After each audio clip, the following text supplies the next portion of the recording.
Pasko! We love San Juan! Master Walk, Love San Juan.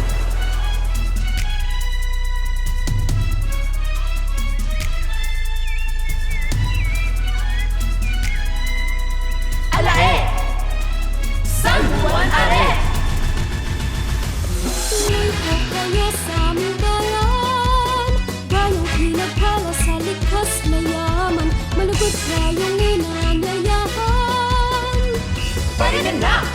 Wonderful San Juan! Lawak at malinis na karagatan, sa laiya, tiyak na masisiyahan, bawat pamilya at magbabarkada, baon pag-uwi, walang humpay na sigla. Dumaan naman sa aming palayukan, matitibay na pangluto, magandang halamanan, masarap na laman ng iyong lasapin, kita'y magpaparik para di mabitin. Tuloy po kayo sa aming bayan, bayang pinagpala sa likas na yaman, malugod kayong inaanyayahan. Parinan na! Wonderful San Juan! Tuklasin ang magandang San Juan, sa natatanging tanawin at pasyalan. Buong puso namin kayong sasalubungin ng mga San Juanenong mapagmahal at masayahin. Active, Love San Juan!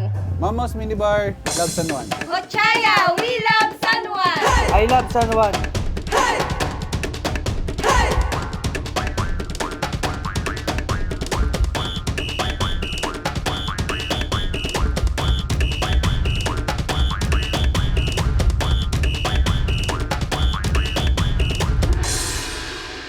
Alae! San Juan Are!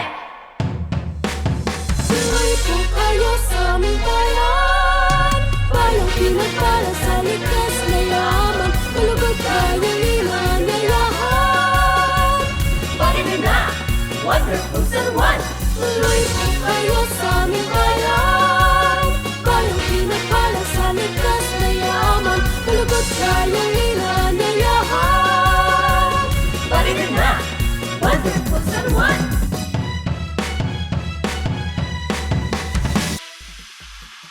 Matagal na. 20 na. Ay kahit mahirap ayun lang naman ang dito. Kahit mahirap, di maaluan na rin. Pag bihasa ka na, madali na. Ay ngayon, yung mga kabataan, ngayon, malilinis ng ayaw na nila maghawak ng ganyan. Palibasa, may natatrabahoan na ngayon mga company. Noon naman ay wala pang mga company na marami. Ayaw na nila ng ganito. Maputik daw. Magaling ito kaysa maghanap pa ng trabahong iba. Ay, ito naman mabili din. Ay maganda yung hanap buhay na yan. At nasa bahay ka na. Mabili din naman yan. Ito na siya. Tapos ibibilad pa to. Bago pa magawa ng palayo. Pagka tumigas siya, bibilad ito. Pag tumigas, pupukpukin pa ito. Para magawa siyang ganyan. Pormerot lulutuin ito. Pula. Tapos bubuhusan mo siya ng ng ipa para mangitim.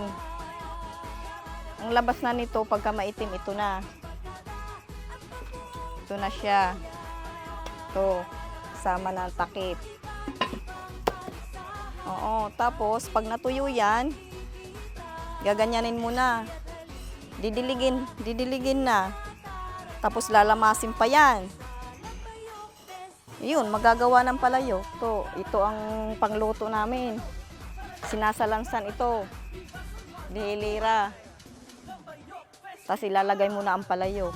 Noon po, panahon pa daw ng hapon, ang aking pong mga lolo ay mayroon ng kinukunan ng tuba. May mga puno po sila ng niyog na kinukunan ng tuba. Noong pong unang panahon, buhay pa mga lolo ko, mayroon na po sila, ayun, inaakit lamang, di kagaya ngayon na may mga tulay na. Hanggang sa ang aking pong ama ay naging isa ring mangangarit. Hanggang ngayon po na ako'y lumaki na, naging dalaga na, ang aking po namang naging asawa ay isa ding mangangarit. Na iyon nga po ay si Ka Jimmy. Kaya po ito ay naging Jimmy's Lambanog. Pinagpatuloy namin po yan dahil noong panahon po noon, halos lahat ng pinagkikitaan ng taga rito at mga karatig barangay ay ang paglalambanog. Yun na po ang minana namin sa aming mga magulang. Hindi na namin binatawan dahil yun na ang kinamulatan namin eh. Siya na ibinuhay sa aming magkakapatid ng aming magulang. Simula po noon, ang lasa ng aming lambanog hanggang ngayon, hindi po namin yung binabago. Iyon po ang gusto ng mga magiinom saan man dako dito sa San Juan, dito sa buong Batangas, buong Calabarzon. Yan po ang gusto ng tao dahil di po nagbago ang aming lambanog simula noon hanggang ngayon. Ayun nga ang gusto ko eh.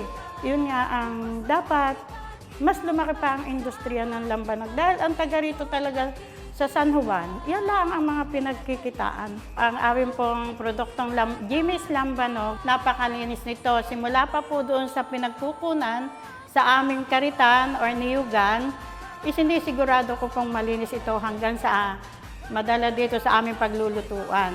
Hanggang dito po sa finished product, isinisigurado ko pong ito ay maayos, malinis.